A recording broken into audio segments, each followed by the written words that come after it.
ज्ञान प्राप्त करना चाहते हो तो तुम्हें उसके समापन्न होना पड़ेगा, उसकी बात पर यकीन करना पड़ेगा कि हाँ ये जो कह रहा है वो सत्य सत्य कह रहा है, वैसा का वैसा ही है।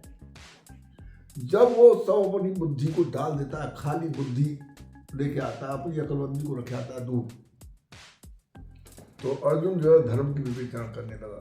ये तो धर्म है, हत्या करना, किसी को मार देना, उसमें आत्मा है, उसमें परमात्मा है, परमात्मा क्यों मारे? भगवान ज्ञान सिखा। तो उस पर भगवान कहते हैं कि भाई, फिर ये कहता है, जब सब तरह घबरा गया वो, तो कह रहा है कारपण दोषो मत स्वभाव प्रच्छामि त्वाम धर्म सम्मूढ़ चेता यत् श्रेय स्यात् निशितम मूढ़ तन्मे शिष्यस्ते अहम साधि माम त्वाम प्रपन्नम। हे भगवान, मैं तुम्हारी शरण। अब क्या करना चाहिए क्या नहीं करना चाहिए, मैं इसमें मोहित हो गया हूँ, मेरी समझ में कुछ नहीं आ रहा है।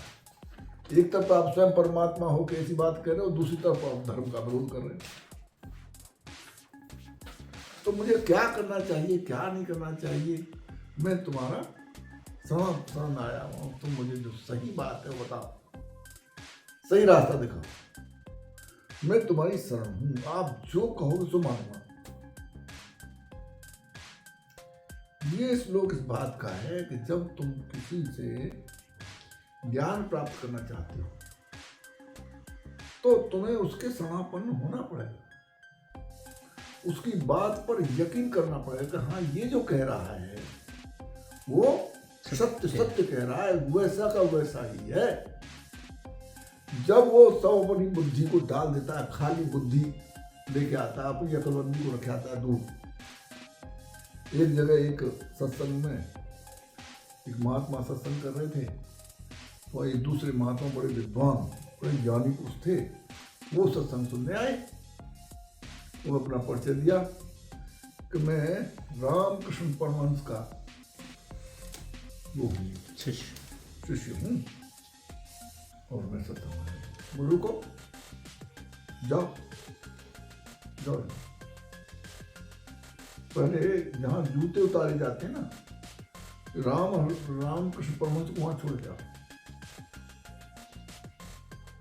जब तुम्हारे दिमाग में रामकृष्ण परमहंस भरा ही हुआ है तो तुम मेरी बात क्या सुनोगे, मानोगे?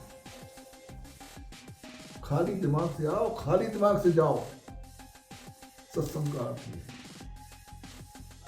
जो भर रखा है खोपड़ा में उल्टा सीधा, उसे वहीं छोड़ो।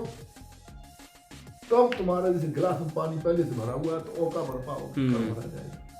इसे खाली करके, तो पहले जो कुछ भी तुम जानते हो, इसमें मैं कुछ नहीं जानता हूँ। आप जो कह रहे हो, गीता जो कह रही है, भगवान कृष्ण जो कह रहे हैं, वही सत्य है, उसे मैं स्वीकार करूंगा। वो सत्य सत्य वचन है। इसे जितनी गहराई से धारण कर लोगे, मान लोगे, उतना ही प्रभावी हो जाएगा। तो कहोगे गुरु ने कहा कि रामकृष्ण परमहंस को वहां छोड़ के आओ जहां जूते उतारे जाते हैं। इसका मतलब ये नहीं था कि उनको वो अपमान कर रहे हैं रामकृष्ण परमहंस का।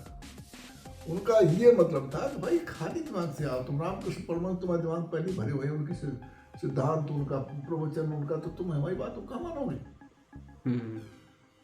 और खाली होके जाओ।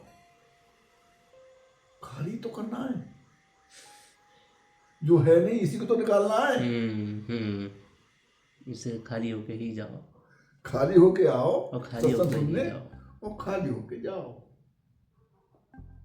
ये सत्संग का महत्व है। तब तुम्हें जानोगे, तब तुम मानोगे, तब तुम्हारे आचरण में बात आएगी। तो पहली आवश्यकता है कि तुम्हें सरेंडर करना होगा। जैसे अर्जुन ने सरेंडर किया, भाई अब मेरी समझ को चुनाया रहो, मैं तुझे मानना था ये धर्म है, ये धर्म है, और अभी मान रहा हूँ कि ये दुराचार हो जाएगा, स्त्रियां दूषित हो जाएंगी, वर्णशंकर पैदा हो जाएंगे, किसी की हत्या करना। अरे राज के लिए क्या लड़ना, वो कर रहे हैं तो पब्लिक का भला हो रहा है, हम करेंगे तो हो रहा है, हमें क्यों इसमें डाल रहे हो तुम आपस में। एक तरफ कहते हैं कुछ है नहीं, फिर कहते लड़ो। वो अपना ज्ञान भगा रहा है। हाँ। ज्ञान भगाने के बाद भगवान की तरफ देखा और कहा भाई मैं आपकी शरण हूँ, अब आप मुझे बताओ यत् श्रेय स्यात् निश्चितम ब्रूहि तन्मे।